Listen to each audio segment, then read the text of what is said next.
वंदे भारत आप देख रहे हैं भारत तक, आपके साथ मैं हूं सांची त्यागी। भारत तक लेकर आया अपनी विशेष सीरीज वायुवीर। वायुवीर में आज हम बात करेंगे भारतीय वायुसेना के बेहतरीन लड़ाकू विमानों की।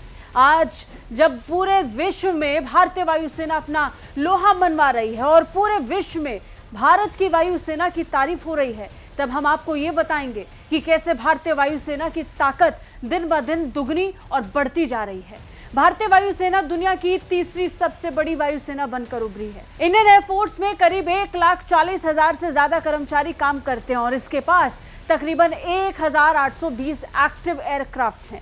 वायुसेना के पास देश की रक्षा के लिए कई लड़ाकू विमान हैं, जिनमें सुकोई MU-30, MKI, मिराज 2000, तेजस, LCA और राफेल जैसे लड़ाकू विमान शामिल हैं। और इसमें हम सबसे पहले बात राफेल की करेंगे। आधुनिक हथियारों से लैस राफेल लड़ाकू विमान में एडवांस टेक्नोलॉजी का इस्तेमाल किया गया है और ये एक 4.5 जनरेशन वाला लड़ाकू विमान है। राफेल सिंगल सीटर है, यानी इसे एक पायलट उड़ाता है। राफेल एक एंटी शिप मिसाइल ले जा सकता है। राफेल का maximum take off weight 24,500 kilogram है। इसकी सर्विस सीलिंग 55,000 फीट है।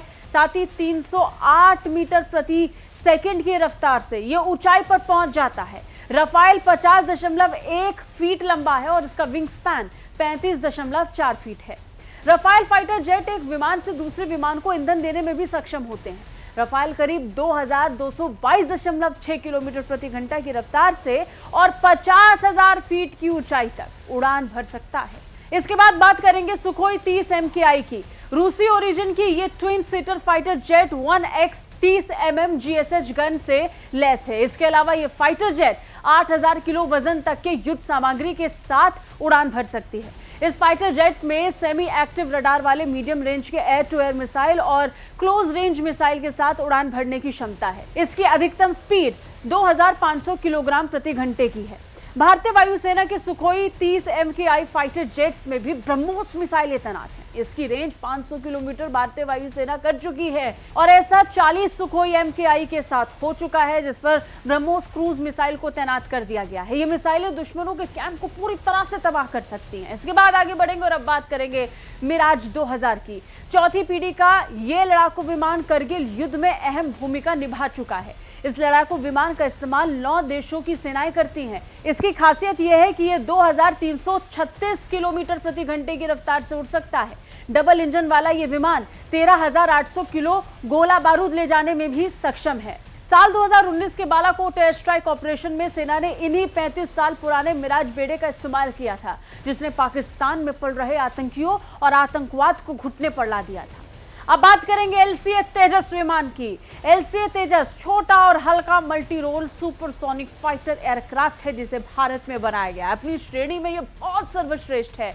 इसके पहले स्क्वाड्रन को फ्लाइंग डैगर्स 45 नाम दिया गया। यह दुनिया भर के अन्य विमानों से सस्ता है। तेजस हवा से हवा में और हवा से जमीन पर मिसाइल दाग सकता है। तेजस 2,222 किलोमीटर प्रति घंटे की गति से उड़ान भरने में सक्षम है और 3,000 किलोमीटर की दूरी तक आराम से उड़ान भी भर सकता है। सभी हथियारों के साथ इसका वजन 13,500 किलो है।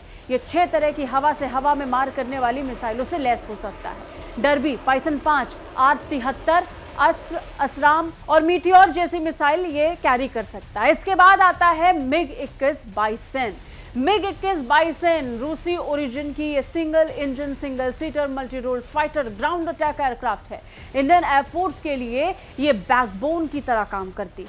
इसकी अधिकतम स्पीड 2,230 किलोमीटर प्रति घंटा है। MiG-21 Bison 33 millimetre twin barrel cannon और R-60 क्लोज कॉम्बैक्ट मिसाइल के साथ उड़ान भर सकती है। MiG-21 विमानों के दुर्घटनाग्रस्त होने के बाद इसको लेकर कई तरीके के सवाल खड़े होने लगे। तो अब 4 स्क्वाड्रन को फिलहाल श्रीनगर में जो तैनात किए गए हैं, उसमें से 51 नंबर के स्क्वाड्रन की सेवाएं समाप्त होने जा रही हैं। बाकी 3 स्क्वाड्रन को 2025 तक हटाया जाएगा। लंबे वक्त से भारतीय वायुसेना में निभाई गई इसकी भूमिका को देखते हुए हमने इसे इस लिस्ट में शामिल करना जरूरी समझा था। कैसी लगी रिपोर्ट कमेंट करके जरूर बताइए। बाकी रक्षा और विदेश मामलों से अपडेट रहने के लिए देखते रहिए भारत तक। जय हिंद।